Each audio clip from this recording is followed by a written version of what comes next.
Hello, Year 6. Welcome to Tuesday's Remote Learning. So today, your task is going to be writing a diary entry in role as a character from a book. So I want you to be able to write from the point of view of another person, write in the first person and use an appropriate level of formality to match the genre. So obviously a diary entry, quite an informal piece of writing. And I want you to be able to summarize the events from the text. I'm not expecting you to retell the whole story here. I'm expecting you to summarize what has happened. Okay? So, we're going to do things a little differently today. So, obviously, on a regular basis, I upload the chapters from the text that I want you to read to Seesaw. Today, I'm going to read the majority of the chapters to you through this video, and then I'm going to upload the final chapters for you to read separately on Seesaw. Okay, but the chapters that you need for the work today, I'm going to read to you here. That is to make sure that everybody has access to the book and the chapters, and you get to hear what happened, so that when you're writing diary entry, you can really understand what you need to do. So, I want you to think about, how does the writer warn the reader that something bad is about to happen? And what is your opinion of the way that the police treat Raphael? So Raphael today is going to come into contact with the police. So we're on part 2, chapter 2. This is Raphael again. And now it gets serious. The police came that night, just like Gardo said they would, and searched our house. I was arrested. 4 van loads came, and everyone in the block was ordered to out. They had flashlights and batons, and they moved through fast while more and more people gathered up from the other neighbourhoods. The police said nothing to anyone. They showed some bit of paper to Thomas, our senior man, and they didn't wait for him to say anything. Then it took them less than an hour, and we all stood listening as they shouted to each other and threw things. Some of the little kids were crying, but most people were calm, just watching. What could anyone do? Then they got back in the vans, having found nothing. I had not thought they would take me, because nobody had said anything to me. I saw the young policeman again, and I saw him nod in my direction, and I realised they were talking about me. It still came as a surprise. I don't know why, when 2 police came over and took hold of my arms. This is going to be very difficult to write about. The next part. But it's only me that can. I did not know what to do. I did not make a sound, and I did not move. I was too scared to breathe, and I didn't know which man to look up at. Garda was right with me at once, and he was talking fast, saying, "What are you doing? What's he done?" Over and over, touching me. My auntie started to scream, and then she fell down on the ground. Immediately there was a great commotion, and I saw how important it was that I was not taken. People were shouting. Some were pleading with the policemen and getting between me and the car. One of the vans had stopped, and some police were coming back, but before I could take in any more, I was walked out to the car that had its door open, my arms held hard. Gardo got his arm round me, but someone pushed him off, and I heard him shouting over the top of everyone else, but one of his uncles had hold of him. I got to the car and I tried to back off, but I was dragged and pushed. I was between 2 big men, and whatever I said, nobody heard me. I twisted, but I was just picked up, and I was in the back seat. Doors slammed, and I saw Gardo again. He was screaming at me, trying to get to me, and a policeman grabbed him by the neck and threw him off. And then the car was moving, and I was crying. I saw faces through the window, staring at me, shouting at me, but I couldn't see anyone I knew, and Gardo was gone. I was so frightened. I felt sick, and I couldn't stop crying. We were bumping and rocking because the road was so rutted, and the driver was going as fast as he could. There was still a crowd around me, and someone was banging on the roof, and then we were through the gates and on the road. They put their siren on, and we whipped through. Red lights didn't matter. The traffic police waved us on. For some reason, it didn't feel quite so bad when we were going past stores, and the roads were full of people, and everything was lit up, but when we turned off into smaller roads, there were no people, and soon there were no lights. I've never felt so lost and lonely, and I still could not stop crying. I said, "Where are we going?" One man said, "Where do you think we're going?" I said, "I haven't done anything, sir." The man said, "Keep still, boy. We know that." "I haven't done anything, sir," I said again. I kept saying it through my sobs. I tried to keep still, like the man had told me to, but I couldn't. I was rocking backwards and forwards. All you can think about is how alone you are, and how anything can happen now. A little while ago, things had felt safe and ordinary. My auntie, Gardo, the cousins, the fire, and people all around me. Now, it was like falling through a trap door. In a second, every single thing had changed, and you are falling. Your friends cannot get to you. Nobody knows where you are. And you think, so when do I stop falling? You think, what plan do they have for me that I can do nothing about? Rat had the envelope. Rat had the ID. I would not give either of them up because we knew more now. We knew about Jose Angelico, and there was a fight beginning. The streets and buildings were all grey cement coloured, and we drove left, right, up, down, and came round fast into a car park up close to a heavy-looking gate. A policeman with a dog opened it, and we drove through and down a ramp. To be going down underground was more frightening still, and I started to cry harder. I called for my auntie as well, and that is when, I'll be honest, I wet myself. We stopped in bright lights, and I was taken out of the car. I could hardly move by myself, and the policeman had to pull me, not because I was resisting, but because I was so frightened my legs wouldn't work. He spoke quite softly and put his arm around me, half carrying me. We went down some steps and through metal doors. We came to a corridor, and there were cells on either side of it, all with numbers. A policeman opened one of the doors, and I was put inside. The door closed, and I stood there, not knowing what to do, feeling so sick I thought I would fall over and die. Seconds later, the door opened again with lots of noise, and a policeman came in and told me to sit down. I sat on the floor, and I was sick. I hadn't eaten much, but up it came, all over me, and I started crying again, and I'd never before heard the sounds that I was making. I'd never cried like I was crying then. The policeman sat on the bench, and he didn't close the door this time. I think he realised that I was too frightened to be left alone, and that somebody should be with me. The policeman gave me a little towel, and I tried to clean myself, but my hands would not work. Time passed. There was nothing in the cell but the bench, which was concrete. The policeman said a few things to me, just casual questions about who I was. I found that I couldn't speak as much as I tried. After a while, a man in a light grey suit came in and looked at me. He asked me my name. I managed to say it, but my voice wasn't my voice. 6, he said. We'll use 6. He went out, and 2 policemen came and lifted me to my feet. They had to almost carry me. I was taken back along the corridor, and this time up some steps instead of down.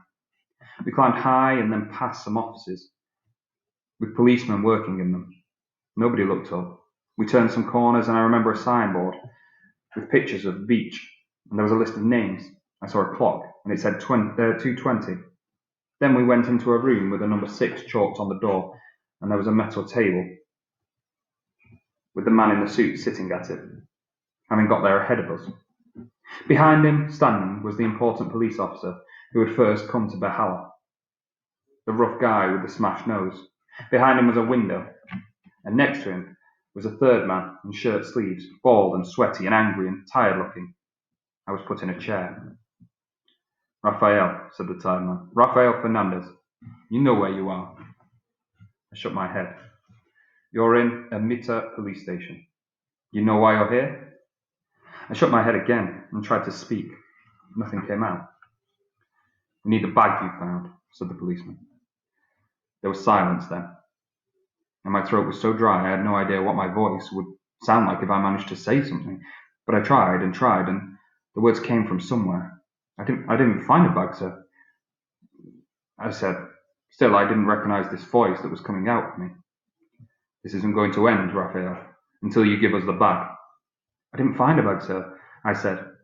I had to make myself a child, just a terrified, foolish child. "I promise, sir, I swear." A cup of water was put next to me, and when I tried to pick it up, I spilled it.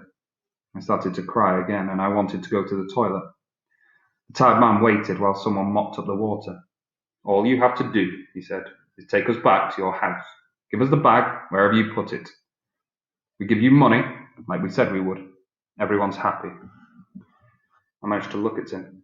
I swear to God, sir, I swear to my mother's soul, I did not find a bag.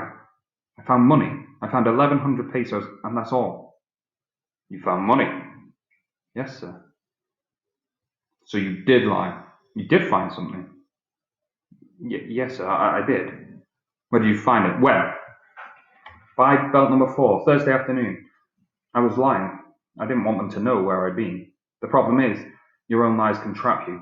The man in the grey suit was writing things down. Who were you with? Who saw you? Nobody, sir. I was... That's a lie, said the policeman. And he came at me from the side. I don't know where he hit me or what with, but I was knocked to the floor. My chair turned over and the side of my face was split. I felt badly and my wrist was bent under me. I saw him standing over me and I thought he was going to start kicking. I screamed, no, no, no, over and over again, and tried to get under the table. The policeman didn't kick me. He reached down, grabbed me, and he and the man in the suit lifted me up by the hair and an arm, and I was put back in the chair. Someone had me by the hair still. I was with Gardo, I shouted. There was blood in my mouth. Just my friend, but I didn't give him money. He didn't see me find it. I'm sorry. I was with Gardo, and I found some money. I did not. I started to sob. I did not find a bag. And the shoe? Said the policeman behind me. He was the one holding my hair. What about the shoe? I didn't find a shoe. I was lying, I cried. I tried to wipe my face, but it was all blood and snot, and I was slapped again hard so that lights were flashing. I found the money, I shouted. I didn't want to. I was panting for breath, and I started to sob. The policeman was leaning over me, one big hand on the table, one hand twisting my hair. What was the money in? Said the suit man. Leave him alone. It was wrapped up in paper, I said. I think it was a bill. 1,100 pesos, wrapped in a bill. It was an electricity bill, sir, I think. It was orange, and I think they're the electrical bills. I was thinking so fast, just fighting for my life. You can read, can you? Said the man in the suit. You can read? Yes, sir, I can read. How's that, huh? He stood opposite me, leaned in and lifted my face. I could smell his cigarettes and his sweat. Who taught trash like you to read? What's your name? Raphael, sir. Who taught you to read? Gardo and my auntie. What kind of bill? What address? I didn't see. I didn't look. How much money? 1,100. Exactly 1,100? How many notes? 1, 5, 6 ones? Where are they now? I gave them to my auntie. I kept one for myself. What about the bag? No bag, sir. You liar. He lunged at me, and I was falling backwards, but the policeman lifted me, and the suit man had my throat. I was up against the wall, and that is when I lost control.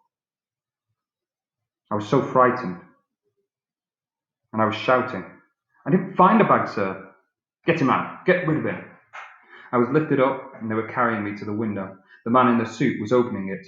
I was held by the policeman, by my ankle, my arm, and I was going towards it sideways. It was coming at me. This big open window. I remember warm air. I remember suddenly I was out, and the hand holding my arm let go, and I was upside down, held by just one ankle.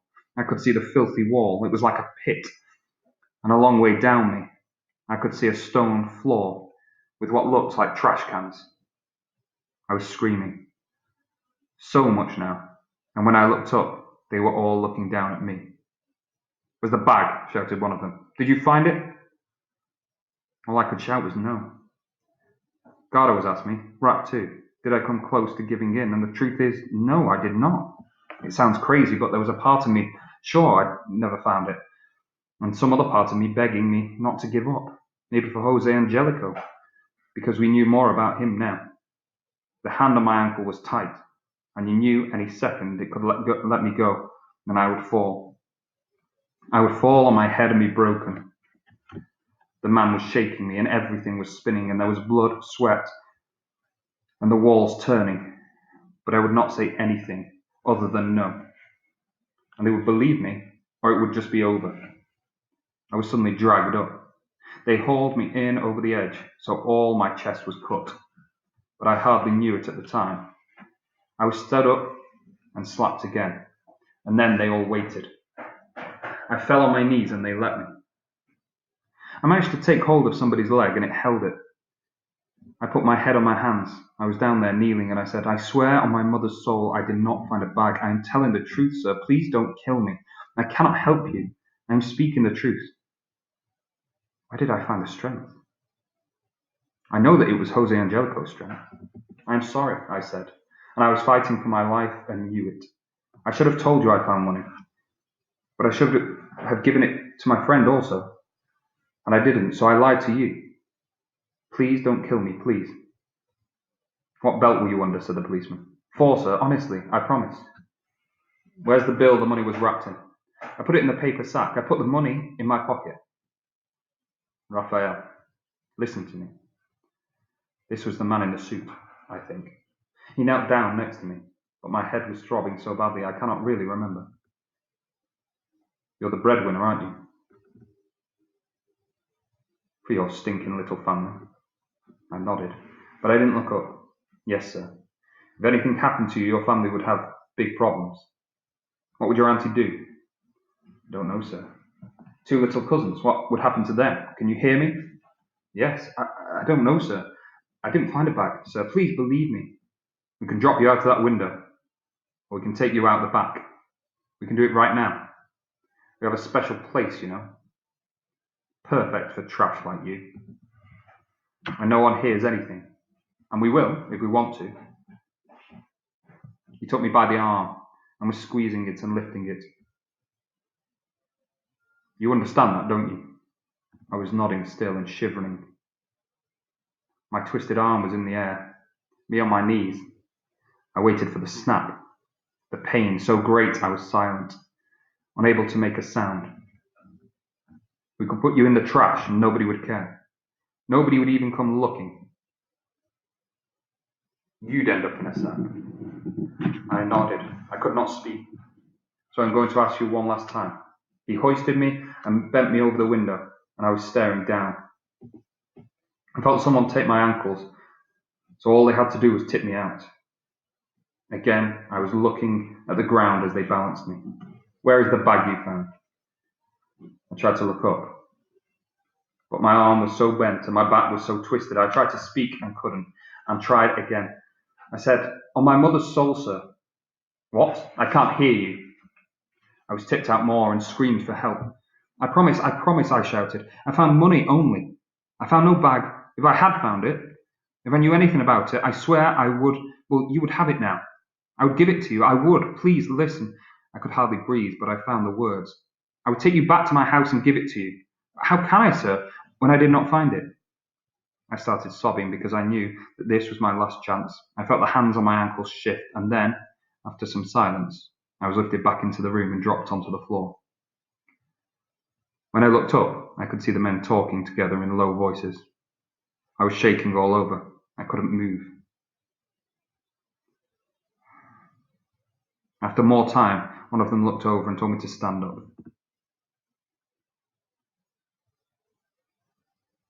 "We're wasting our time," he said.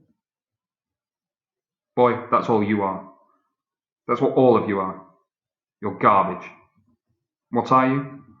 "Sorry, sir. Garbage, sir," I whispered it.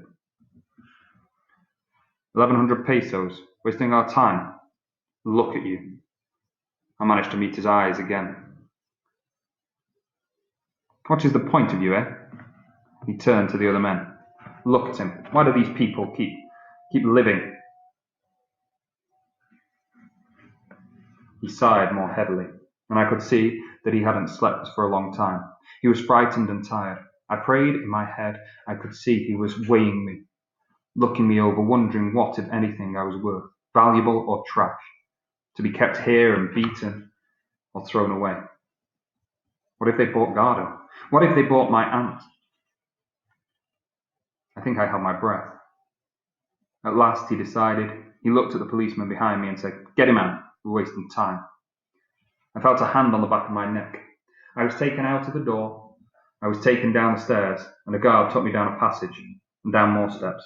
A few minutes later, I was on the street and I found myself running on legs that bent and wouldn't do as I wanted. But at last I was running, crazily, down a long, empty road. At least I was free, and at least, unlike poor Jose Angelico, I was alive. My legs got stronger. I knew then that I could run forever. So that is the end of part 2, chapter 2. Now that's quite a lot of reading, but it's really important to think about that and what happened. Now obviously the way Raphael was treated wasn't appropriate by the police, it was certainly by our standards in our country.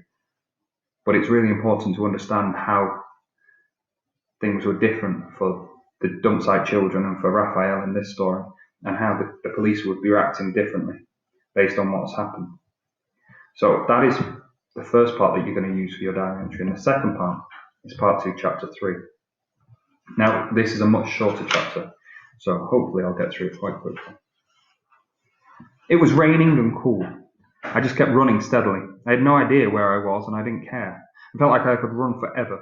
I ran through the streets, heading for any lights that I saw. I had no money at all, and I didn't care. The world felt so big, the rain was so fresh, and I remember thinking, why is it raining in the dry season? How can it be so cool? The sky was so high, time had slowed right down.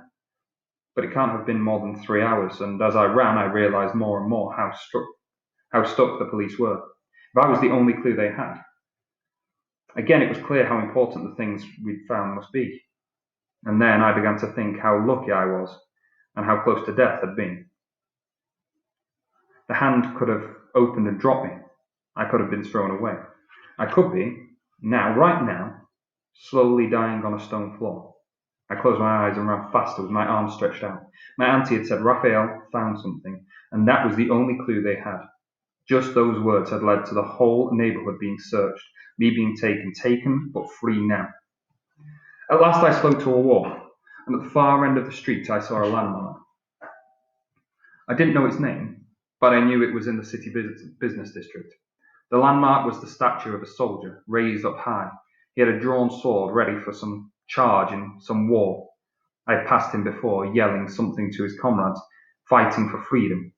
I walked right up to him and looked up, and I said, they let me go. I did not give up. I could not believe they had let me go, and the statue just carried on yelling.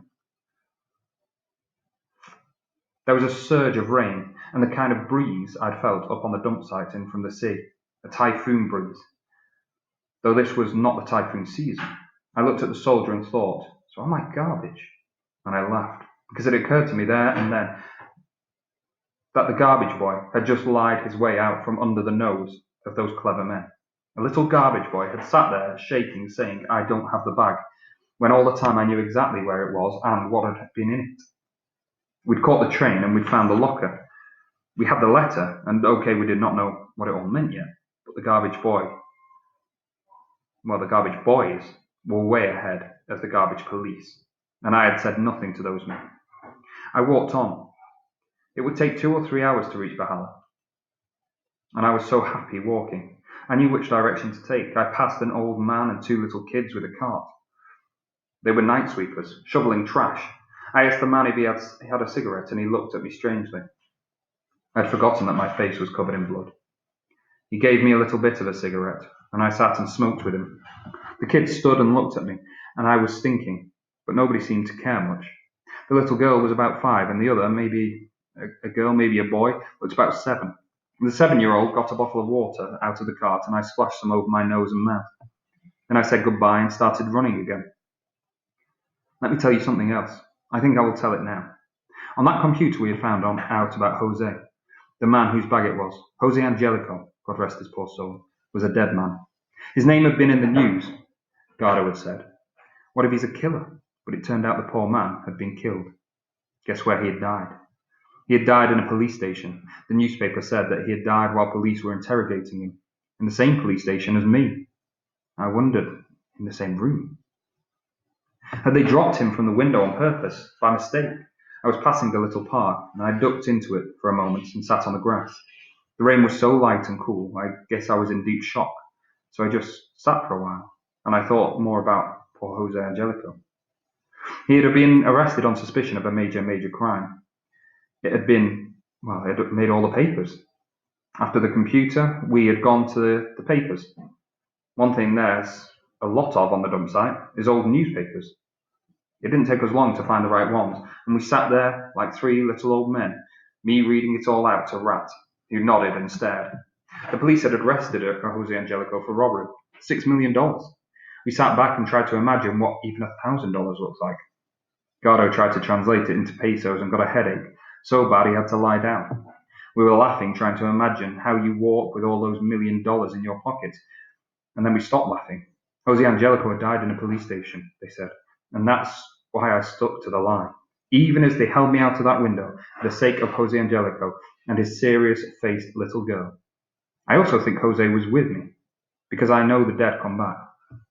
The crime he was accused of was robbing a government man, the vice president, of $6 million, and maybe he'd done it and the money was waiting somewhere. He must have put that bag in the trash before they got him. I think perhaps they made him confess to it, and that's when they came looking. One newspaper told us a little bit about him. It said that he had been an orphan, but had been adopted by a man called Dante, Jerome Alondra's son of Gabriel Alondra's. That was the name on the letter we'd found, Gabriel Alondra's, the man in Culver prison. Jose Angelico, it said, had worked as a houseboy for the vice president for 18 years. It said that Jose Angelico had an 8-year-old daughter and no other family. That was why he was writing to Gabriel Alondra's. I sat shaking in the rain, and I knew for sure now that we would have to go to Culver prison to deliver the letter. So that is the end of our reading today, to go with our work.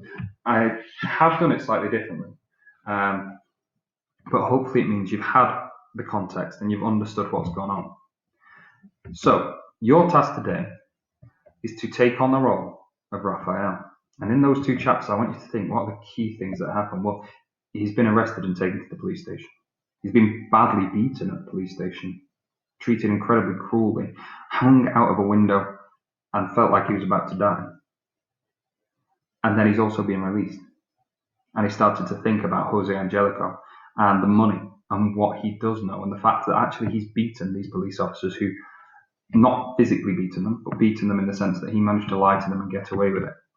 So your task today is to write a diary entry in role as Raphael. Tell the story of what happened, but summarize the points. I don't want huge amounts of writing. I want you to really think carefully about what happened and summarize it. Think very carefully as well about his emotions, how they change. He was genuinely terrified, particularly in chapter 2. He was really, really worried. He could hardly breathe. He was physically sick. Okay? So how did he actually feel? And then as he got away with it, the difference in the elation, that feeling from going being terrified at the start to so happy by the end as they'd released him. Think about that and make sure that comes across in your diary entry. When you've finished your diary, part 2, chapter 4, and part 3, chapter 1 will be on Seesaw. If you don't get time to read those today, that's absolutely fine.